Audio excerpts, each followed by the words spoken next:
септември 1993 исламистички борци зазедоа село близу градот Витез во централна Босна.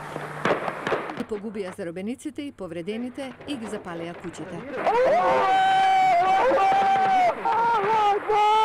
Една година порано борци од афганистанско-руската војна се прелеа во Босна за да го продолжат џихадот. Останатите, регрутирани од Северна Африка и Блискиот Исток, им се придружија. Айман Дин беше еден од нив.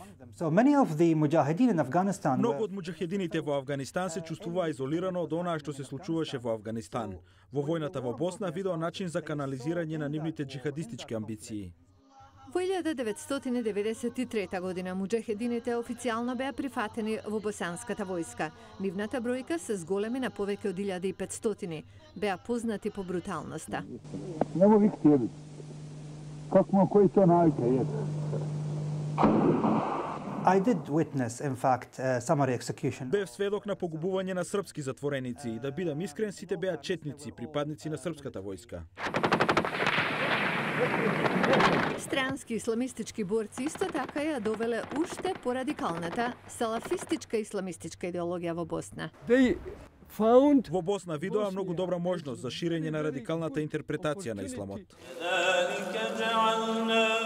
Поголемиот дел босанци практикуваат умерена европска форма на сунитскиот ислам.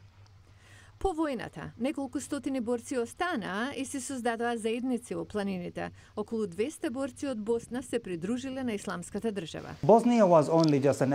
Босна беше само епизода од долгата серија на конфликти кои што ќе се случуваат во исламскиот свет со цел да се направи калифат. Влијанието на муџахедините се чувствува во светот подолго од 20 години. Од нивните редови беше и Калид Шејх Мохамед, организаторот на нападите врз Саад од 11 септември.